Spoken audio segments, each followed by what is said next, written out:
यह चैनल केवल मनोरंजन के लिए है। हम किसी भी प्रकार के अंधविश्वास का समर्थन नहीं करते हैं। आधी रात का समय था। 10 साल की पिंकी अपने घर में सुकून की नींद सो रही थी। तभी अचानक उसकी माँ तेज कदमों से घर में दाखिल हो जाती है और जल्दी जल्दी एक बैग में कुछ कपड़े और कुछ रुपए रखने लगती है। घर में हो रही खटर पटर की आवाज से पिंकी की नींद टूट जाती है। सामान बांधने के बाद रमा ने पिंकी का हाथ पकड़ा और खींचते हुए उसे अपने घर के पीछे के दरवाजे से ले जाने लगी। हम लोग इतनी रात को कहाँ जा रहे हैं माँ? बोलो ना। चुपचाप चल, ज्यादा शोर मत कर। किसी को खबर हो गई तो लेने के देने पड़ जाएंगे। लेकिन हुआ क्या है? तुम इतनी घबराई हुई क्यों नजर आ रही हो? ज्यादा सवाल जवाब मत कर। मैंने कहा ना चुपचाप चल। हम कहाँ जा रहे हैं, क्यों जा रहे, ये सब समझने की अभी तेरी उम्र नहीं है। और खबरदार जो आज के बाद इस गांव का नाम अपनी जुबान से निकाला तो हम लोग अब एक नई जगह जाकर रहेंगे, अपनी एक नई जिंदगी शुरू करेंगे, समझ गई? पिंकी को कुछ समझ में नहीं आ रहा था कि आखिर उसकी माँ आधी रात को कहाँ गई थी। वो इतनी घबराई हुई कहाँ से लौटी है। वो अपना घर छोड़कर आखिर क्यों और कहाँ जा रहे हैं। लेकिन माँ के गुस्से में कांपते आवाज को सुनकर पिंकी को इतना समझ में आ गया था कि अब वो इस गांव में कभी लौटकर नहीं आएंगे। 12 साल बाद आज शायद अमावस्या की रात थी। आसमान में रोशनी की एक भी किरण फूटती नजर नहीं आ रही थी। चारों ओर घना अंधेरा, और उस अंधेरे में और भी अधिक भयावह लगता ये जंगल किसी भी अकेले इंसान की सांसें थामने के लिए काफी था। आशीष ने अपनी कलाई पर बंधी स्मार्ट वॉच में समय देखा। रात के 2 बज रहे थे। इसका मतलब वो पिछले आधे घंटे से उस जंगल में यहाँ वहाँ दौड़ रहा था, लेकिन उसे वहाँ से बाहर निकलने का कोई रास्ता नहीं सूझ रहा था। अचानक उसे कुछ दूरी पर 2 लाल चमकती आंखें दिखाई देती है। आशीष उन आंखों से जितना दूर भागता, मानो वो आंखें उसके और नजदीक आती जा रही थी। दौड़ते दौड़ते आशीष की सांस फूलने लगी थी।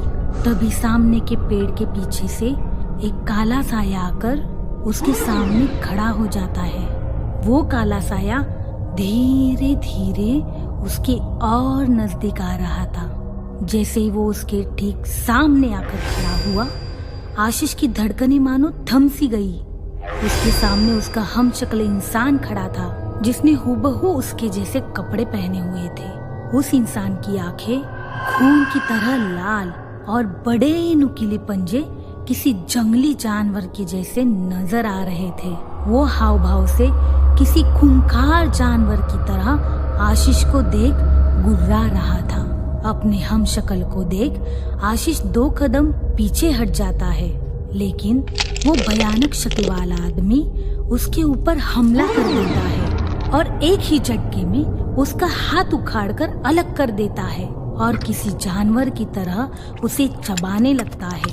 तभी आशीष के मुंह से एक जोरदार चीख निकलती है और वो अपने बिस्तर पर उठकर बैठ जाता है। आशीष पसीने से लथपथ हो गया था। अपने माथे पर आए पसीने को पोंछकर उसने साइड टेबल पर रखा पानी का गिलास उठाया और गटगट करके पीने लगा। तभी उसे अपने आसपास कुछ अजीब सी आवाज सुनाई पड़ने लगी। ये कैसी आवाज आ रही है? ऐसा लग रहा है जैसे कमरे में कोई है। आशीष ने नाइट बल्ब की धीमी रोशनी में घबराते हुए कमरे में चारों ओर नजर डाली। कमरे में कोई नहीं था।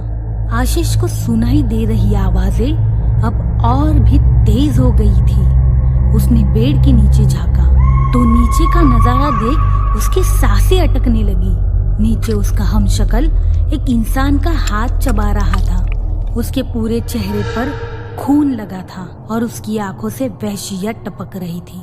बिजली की तेजी से वो आदमी आशीष के नजदीक आया और उसे बेड से नीचे खींच लिया। घबराहट के मारे आशीष के मुंह से चीख निकल गई, जिसे सुनकर उसके माँ बाप दौड़ते हुए उसके कमरे में आ जाते हैं। क्या हुआ बेटा? यहाँ जमीन में क्यों बैठा है और तू इतनी जोर से क्यों चिल्लाया? माँ, माँ वो मुझे मार डालेगा माँ। कौन मार डालेगा? कौन है यहाँ? किसकी हिम्मत है जो हवेली में पांव रख सके? शेरा और हिमेश दरवाजे पर बंदूक लिए पहरा दे रहे हैं। कोई परिंदा भी पर नहीं मार सकता हवेली में। तुम समझ नहीं रही हो माँ। तुम्हारी बंदूक गोली उसे नहीं रोक सकती। वो यही है मेरे कमरे में। उसने ही मुझे बिस्तर से नीचे पटका है। बेड के नीचे देखो, वो वहां किसी का हाथ चबा रहा है। महीने भर के अंदर ब्याह है तेरा और तू ऐसी बहकी बहकी बातें कर रहा है। तूने शराब पी रखी है क्या? पापा, आप समझते क्यों नहीं? वो बार बार मुझ पर हमला कर रहा है। वो नहीं छोड़ेगा मुझे। अरे कौन हमला कर रहा है, कुछ बताएगा? वो बिल्कुल मेरे जैसा है, लेकिन वो मैं नहीं हूँ। उसकी शैतानों जैसी लाल भयानक आंखें हैं, लंबे नाखून और मनहूस सा चेहरा है। फिर से शुरू हो गया तुम्हारा बेटा। ये होश में नहीं है। थोड़ा ध्यान दो इस पर, वरना ठाकुरों का नाम डुबो देगा ये। ठाकुर को अपने बेटे आशीष की सारी बातें बेतुकी और बकवास लग रही थी, इसलिए बेटे की बात पूरी सुने बिना ही ठाकुर वहां से उठकर चला जाता है। आशीष नहीं जानता था कि पिछले कुछ दिनों में उसने जो कुछ महसूस किया है वो तो बस शुरुआत है। अभी तो उसे बहुत कुछ देखना बाकी था। आशीष को अब अपनी तबीयत कुछ ठीक नहीं लग रही थी। शरीर में बिस्तर से उठने की ताकत ही महसूस नहीं हो रही थी। किसी तरह दिन बीता और रात को वो अपने बिस्तर पर सोने चला गया। एक मृत व्यक्ति को कंधे पर लेकर कुछ लोग शमशान भूमि की ओर जा रहे थे। आशीष भी उन आदमियों के साथ शमशान की ओर जाने लगा। आशीष उनके साथ जा जरूर रहा था, लेकिन उसे समझ में नहीं आ रहा था कि मौत किसकी हुई है। कुछ देर बाद सभी लोग शमशान पहुंच गए और मुर्दा व्यक्ति को चिता पर लिटाकर आग लगा दी गई। तभी आशीष ने देखा कि चिता पर कोई और नहीं, वो खुद ही लेटा हुआ है। आग की लपटों ने उसे घेर लिया था और वो पूरी ताकत लगाकर चीख रहा था, लेकिन ऐसे लगता था चीखें उसके मुंह में ही घुटकर रह गई है। आशीष का शरीर धू धू कर जल रहा था और चिता पर लेटे आशीष की आंखों के आगे अंधेरा छा गया। कुछ देर बाद आशीष ने महसूस किया कोई उसे जोर जोर से हिला रहा है। कौन है? क्या हुआ बेटा? तू सोते हुए बुरी तरह से कांप रहा था और तेरे शरीर पर से कपड़े कहाँ गए? इतनी सर्दी में तू बस बनियान पहनकर क्यों सोया है? माँ, मैंने फिर से सपने में खुद को मरते देखा। कुछ हो रहा है मेरे साथ जो बस मैं ही महसूस कर सकता हूँ। मैं तुम्हें कैसे समझाऊं माँ कि मेरे आसपास, मेरे साथ हर पल कोई है, कोई ऐसा जो नींद में भी मेरे आसपास रहता है। मैं पागल हो जाऊंगा, मुझे बचा लो माँ। कुछ नहीं बेटा, सपनों को इतना सीरियस नहीं लेते हैं। कुछ नहीं है, सुबह ही हो गई है। तो उठ जा, मैं चाय बनाती हूँ। आशीष का सर बुरी तरह से चकरा रहा था। माँ, बिस्तर से उठने का मन नहीं हो रहा है। ऐसा लगता है मैं महीनों से बीमार हूँ और शरीर में ताकत ही ना हो। अच्छा, तू परेशान मत हो, मैं यही चाय नाश्ता ला देती हूँ। आशीष की माँ उसे चाय नाश्ता लाकर देती है। आशीष जैसे ही चाय पीता है उसके पेट में बुरी तरह से ऐंठन शुरू हो जाती है और उसके बाद वो खून की उल्टियाँ करने लगता है। जल्दी से अस्पताल लेकर चलो इसे, समझ नहीं आता हुआ क्या है इसे। ठाकुर अपने बेटे को अस्पताल ले जाता है। सारे टेस्ट होते हैं, लेकिन सभी टेस्ट एकदम क्लियर थे। अंत में हताश होकर ठाकुर उसे वापस घर लेकर आ जाता है। धीरे धीरे दिन गुजर रहे थे और गुजरते दिन के साथ आशीष की हालत बद से बदतर होती जा रही थी। ऐसा नहीं था कि ठाकुर ने अपने बेटे का इलाज कराने की कोशिश नहीं की, लेकिन जाने क्या बात थी, जितना इलाज की कोशिश तेज होती आशीष की हालत उतनी ही बिगड़ती जाती। जो साया आशीष पहले नींद में देख रहा था, अब वो हमशक्ल साया उसे दिन भर अपने आसपास मंडराता हुआ नजर आता। कभी बिस्तर के नीचे, कभी पर्दे के पीछे, हर जगह वो खून की तरह चमकती आंखें उसे ही घूरती रहती। कुछ दिन पहले पिंकी बेटा, जल्दी से नाश्ता कर ले, कॉलेज के लिए लेट हो रहा है ना तुझे। आज तेरा एग्जाम है, थोड़ा समय से नहीं उठ सकती तू? एग्जाम में लेट हो जाएगी तो क्या होगा? अरे मम्मी, क्यों टेंशन लेती हो? आपकी बेटी ने इतनी अच्छी तैयारी की है ना कि अगर मैं आधा घंटा लेट भी पहुंच गई तब भी टॉप तो मैं ही करूंगी। अच्छा बेटा, ज्यादा आत्मविश्वास भी सही नहीं होता। मैं ठाकुर साहब के यहाँ जा रही हूँ। उनके यहाँ आज कुछ खास मेहमान आने वाले हैं। कुछ समय लगेगा, कॉलेज से आकर खाना खा लेना। ठीक है माँ। अब आपको क्या ही बताऊं माँ कि छोटे ठाकुर पूरी पूरी रात फोन पर बात करते हैं मुझसे। अब रात में सोने को नहीं मिलेगा तो सुबह सोकर तो नींद पूरी करनी पड़ेगी ना। आशीष, मैं कॉलेज के लिए निकल गई हूँ। हाँ ठीक है, मुझे खेत के पास मिलो, मैं तुम्हारा वेट कर रहा हूँ। पिंकी की माँ रमा बड़े ठाकुर की हवेली में खाना पकाने का काम करती थी। राजीव ठाकुर का एक ही बेटा था जिसका नाम था आशीष। आशीष और पिंकी एक ही कॉलेज में साथ साथ पढ़ा करते थे। पिंकी कॉलेज की सबसे होशियार लड़की थी। गरीब माँ की बेटी होकर भी हर साल कॉलेज में वही टॉप करती थी। आशीष और पिंकी एक दूसरे को बहुत पसंद करते थे। दोस्ती से शुरू हुआ उनका सफर कब प्यार में बदल गया उन्हें एहसास ही नहीं हुआ। सुबह आशीष पिंकी को अपनी बाइक से कॉलेज ले जाता, फिर पूरा दिन वो कॉलेज में साथ पढ़ाई करते और शाम को कॉलेज खत्म होने के बाद आशीष उसे गांव के बाहर खेतों तक छोड़कर लौट जाता। पूरा दिन साथ में बिताने के बाद भी उनकी बातें तो जैसे खत्म होने का नाम ही नहीं लेती थी। रात को सबके सोने के बाद एक बार फिर पिंकी और आशीष के बीच बातों का सिलसिला चल पड़ता। आशीष, 2 बज गए हैं, अब सो भी जाओ। सुबह एग्जाम है। एग्जाम में सो गए ना तो पूरा साल खराब हो जाएगा। बस 2 मिनट और फिर फोन रख देंगे। 2 मिनट करते हुए सुबह के 4 बज गए थे। लगभग हर रोज का यही सिलसिला था। सुबह 4 बजे जब पिंकी की माँ रमा घर के काम करने लगती तब पिंकी फोन रखकर सोने जाती, जिसकी वजह से वो रोज कॉलेज के लिए भी लेट हो जाती। एक दिन आशीष पिंकी को उसके घर छोड़ने जा ही रहा था कि रमा की नजर उस पर पड़ जाती है। घर पहुंचकर पिंकी, ये छोटे ठाकुर के साथ बाइक पर क्या कर रही थी तुम? माँ, वो मैं झूठ मत बोलना मुझसे। मैंने पहले भी कई बार महसूस किया है कि तुम दोनों के बीच में कुछ है। लेकिन मुझे हमेशा यही लगता था कि मेरी बेटी इतनी बेवकूफ नहीं हो सकती। अरे वो लड़का धोखा दे रहा है तुझे। आंखें खोलो, सच को महसूस करो। वो ठाकुर का बेटा है। गांव के सबसे रईस लोग, उनके पैर की जूती के बराबर भी नहीं है हम लोग। कैसी बात कर रही हो माँ? आशीष ऐसा नहीं सोचता। वो सबसे अलग है। उसने वादा किया है मुझे कि वो मुझसे शादी करेगा। तुमसे शादी करेगा वो? मैंने अभी 3 दिन पहले तुम्हें बताया था ना कि ठाकुर साहब के यहाँ कुछ मेहमान आने वाले हैं। जानती है वो मेहमान कौन थे? आशीष बाबा का रिश्ता पक्का कर दिया ठाकुर साहब ने एक बहुत बड़े घराने की लड़की के साथ। अगले हफ्ते सगाई है और तुम झूठे सपने देख रही हो। ये सच नहीं हो सकता माँ। अगर ऐसा हुआ तो मैं अभी अपनी जान दे दूंगी। पिंकी आंखों में आंसू भरकर तुरंत आशीष को फोन लगाती है। आशीष, माँ क्या कह रही है? अरे मुझे क्या पता तुम्हारी माँ क्या कह रही है, साफ बोलो ना। आशीष, तुम शादी कर रहे हो? हाँ कर रहा हूँ, ठीक सुना तुमने। क्या? और मैं? तुम तो मुझसे शादी करने वाले थे ना? पैरों की धूल माथे पर नहीं सजाई जाती। मैं अपने पापा के खिलाफ नहीं जा सकता, और ठाकुर खानदान में कोई खानदानी लड़की ही बहू बनकर आएगी। खिलौना अच्छा लगा, कुछ दिन खेल लिया, अब 2 टके के खिलौने को सारी उम्र साथ लेकर तो नहीं घूमूंगा ना। तो मैं दिल बहलाने का साधन थी तुम्हारे लिए। तुम ठाकुर हो, मैं चाहकर भी तुम्हारा कुछ नहीं बिगाड़ सकती। लेकिन इतने बड़े बोझ के साथ मैं जी भी नहीं सकती। मैं खुद को ही खत्म कर लूंगी। ये सब बर्दाश्त करने की मुझ में ताकत नहीं है।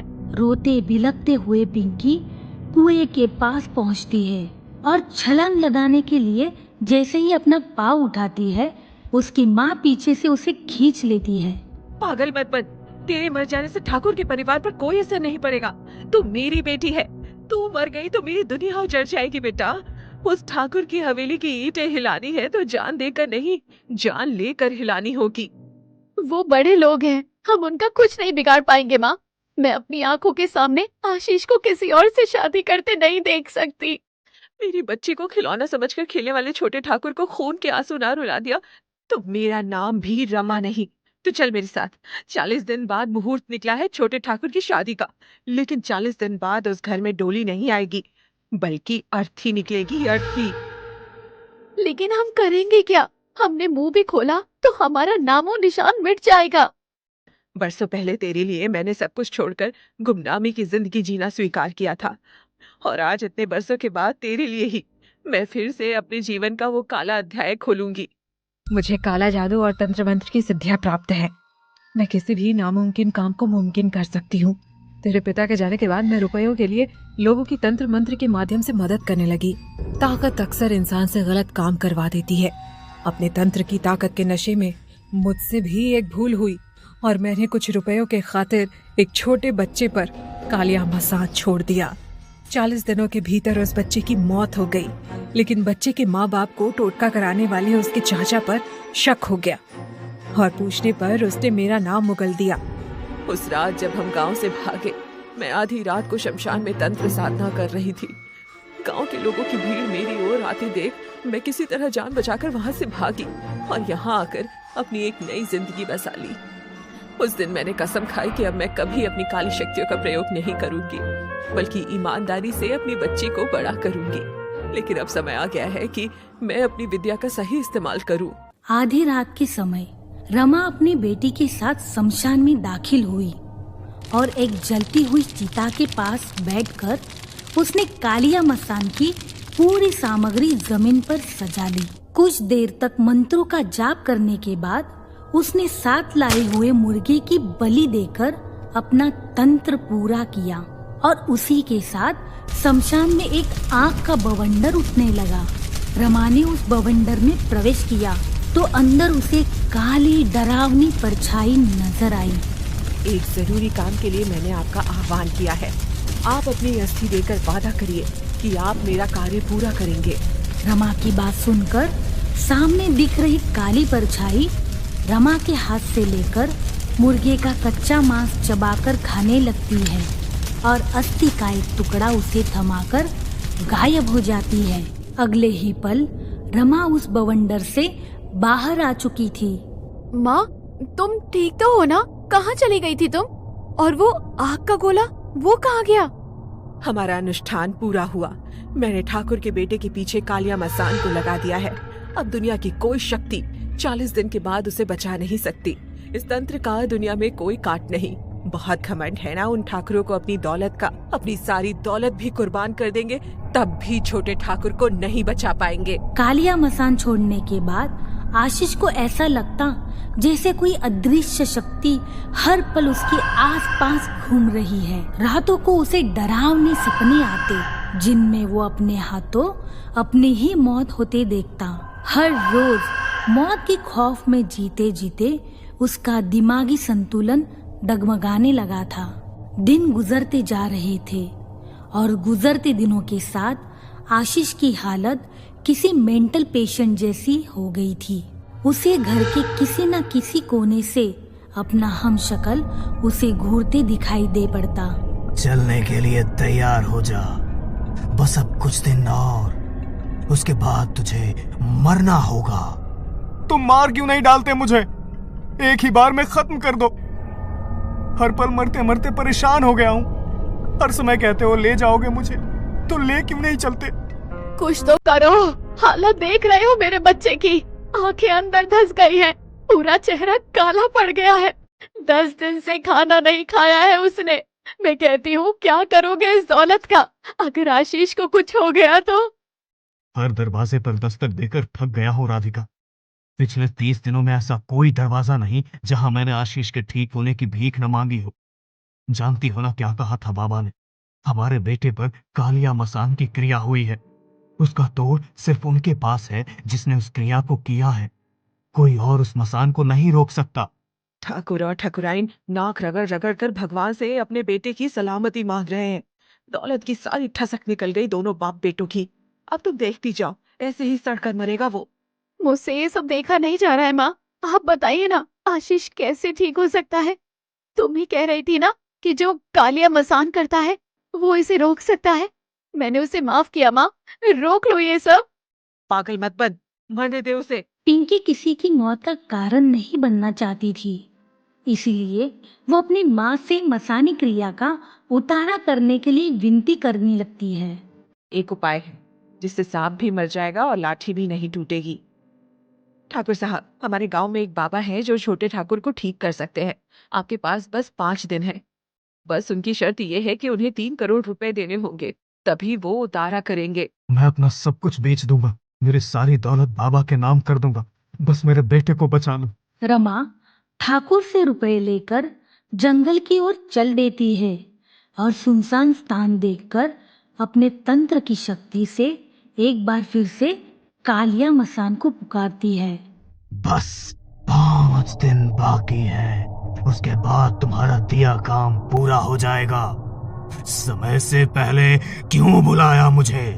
तुम्हें आशीष ठाकुर की जान लेने की कोई जरूरत नहीं है। तुम्हारा कार्य पूरा हुआ, अब तुम जा सकते हो। जिसके नाम से मैंने बलि स्वीकार की थी, अब उसकी बलि लिए बिना मैं वापस नहीं जाने वाला। मैंने ही तुम्हें बुलाया था, अब तुम जाओ। वो न सही, तू ही सही, बलि तो मुझे आज लेनी ही होगी। मेरे मुंह खून लग चुका है, मैं अब रुकने वाला नहीं हूँ।